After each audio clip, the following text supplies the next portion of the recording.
Assalamualaikum warahmatullahi wabarakatuh. Selamat datang di Mas Pejigol. Gimana kabar teman-teman semuanya? Semoga dalam keadaan sehat walafiat ya. Oke teman-teman Pejigol, konten kali ini kita akan membahas tentang pernyataan dari Exco PSSI, yaitu Arya Sinulinga, yang mengatakan bahwa sekarang PSSI sedang memproses pemain keturunan yang ada di Eredivisie. Ada 2 pemain, tapi beliau tidak menyebutkan siapa yang ada di dalam proses tersebut, dan kita akan sedikit menerka-nerka kira-kira siapa yang ada di kira-kira siapa pemain ini ya. Oke, sebelumnya jangan lupa untuk like, subscribe, dan share serta komen di kolom komentar. Dan untuk nama pertama yang mungkin saat ini sedang diproses naturalisasi oleh PSSI, yaitu Calvin Verdong ya. Calvin Verdong ini pemain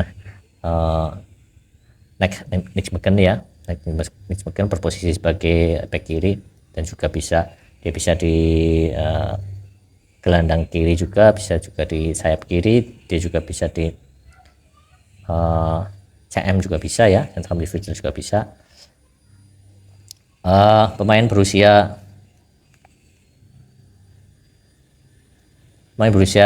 26 tahun ini memiliki karir yang cukup baik di Eredivisie. Dia dari Akademi Feyenoord, kemudian ke PEC Zwolle, di Loan ke PEC Zwolle, kemudian naik Nijmegen, kemudian ke FC Twente, kemudian tahun 2020 ke Famalicão, kemudian kembali lagi ke Nijmegen, dan akhirnya dikontrak di Nijmegen sejak tahun 2022 ya.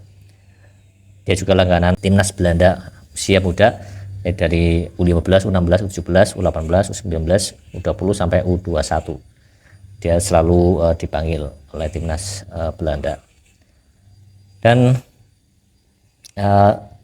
dia juga memiliki speed yang bagus untuk seorang back sayap. Kemudian dia juga memiliki akurasi umpan dan juga akurasi free kick yang sangat baik. Beberapa kali dia mencetak gol lewat tendangan bebas ya, dan ini bisa menjadi opsi tambahan untuk Sintayong selain Tom Hay ya.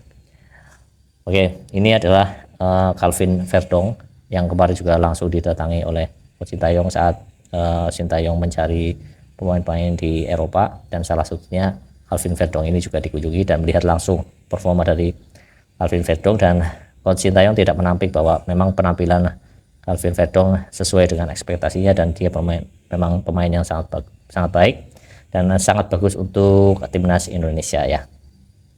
Apakah dia yang akan menjalani proses naturalisasi? Dan itu dijawab juga oleh Calvin Verdong dalam salah satu kanal YouTube, bahwa sekarang saya sedang menjalani proses perpindahan kewarganegaraan menjadi Indonesia, dan ini berita yang baik, tapi memang PSSI belum mengumumkan secara resmi ya. Kita lihat saja perkembangannya, karena dia ingin sekali bermain untuk timnas Indonesia di bulan Juni nanti. Semoga dia bisa bermain melawan Irak dan juga Filipina ya.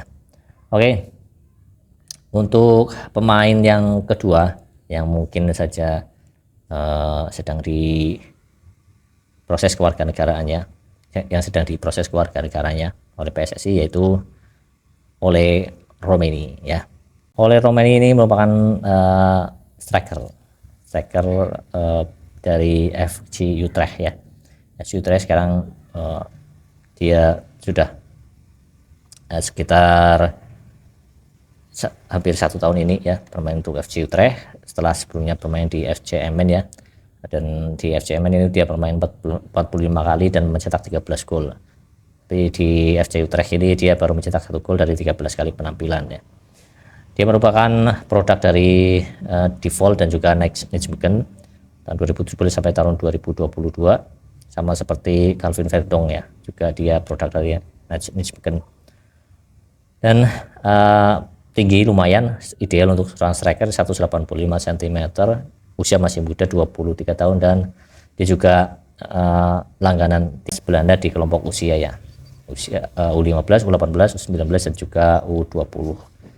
Dan saat diwawancarai di salah satu kanal YouTube, dia mengatakan bahwa dia memang tertarik untuk membela timnas Indonesia, tapi memang ada beberapa hal yang perlu dibicarakan, dan mungkin saja dalam waktu dekat akan ada realisasi untuk membela timnas Indonesia, atau dia berpindah ke warganegaraan Indonesia ya. Ini juga dia pengobrol dengan keluarganya, karena dia memiliki keturunan dari kakek neneknya. Jadi dia akan mendalami lagi tentang Indonesia, dan dia sebetulnya sangat tertarik untuk bergabung dengan timnas Indonesia. Kita tunggu saja, karena kita tahu saat ini sedang mencari sosok striker yang memang produktif dan juga sosok striker yang kuat ya, mengisi lini depan timnas Indonesia.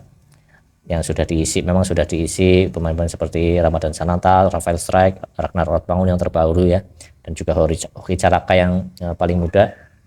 Tapi oleh Romeni nanti akan menambah opsi dan kedalaman bagi timnas Indonesia di sisi penyerangan. Kita tunggu saja perkembangan dari PSSI, apakah ini pemainnya yang menurut Arya Sinulinga menjadi salah satu pemain yang akan diproses kewarganegaraannya. Oke, kita tunggu saja sama-sama ya. Yang mungkin juga sedang dalam proses naturalisasi, yaitu Jairo Ridwald. Jairo Ridwald ini memang beberapa waktu yang lalu memang menjadi pemberitaan ya, karena dia tertarik untuk membela timnas Indonesia. Dia ini juga dulu pernah membela Ajax Amsterdam ya, dan sekarang bermain untuk Crystal Palace di Liga Inggris ya. Umur keemasan, yaitu umur matang, 27 tahun, dan memiliki tinggi 182 cm. Di Ajax Amsterdam dari 2013 sampai 2018, kemudian di Crystal Palace dari 2017 ya.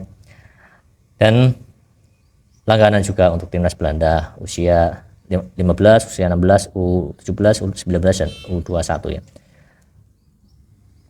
Dia berposisi sebagai gelandang, bisa gelandang bertahan, bisa juga gelandang tengah ya.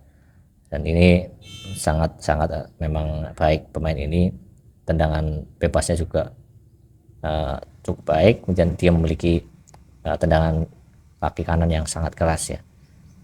Kita bisa lihat saat dia mencetak gol juga melalui tendangannya yang sangat keras. Jadi dia juga memiliki visi yang sangat baik, apalagi dia langganan tim utama di Crystal Palace. Tentu saja ini menjadi tambahan atau nilai plus tersendiri untuk timnas Indonesia jika dia yang memang sedang diproses oleh PSSI dalam naturalisasi yang menurut Arya Sinulinga insya Allah nanti bulan Juni sudah selesai semuanya. Dan di samping tiga pemain ini ada Martin Paes ya, yang sedang dalam proses juga. Kemarin terbetul dalam aturan FIFA yang memang dia sudah pernah main di Belanda U21, tapi saat itu usianya 22 tahun, dan sekarang sedang diajukan ke arbitrase olahraga CAS ya, Court Arbitrase Sportif, dan semoga cepat selesai dan bulan Juni nanti bisa membela timnas Indonesia saat berlaga di GBK melawan Irak ya. Oke, itu saja yang dapat saya sampaikan, dan jangan lupa untuk like, subscribe, dan share. Setelah jangan ada caci maki, jangan ada hujatan, dan dukung terus Garuda Mendunia. Sekian, assalamualaikum warahmatullahi wabarakatuh, salam bola.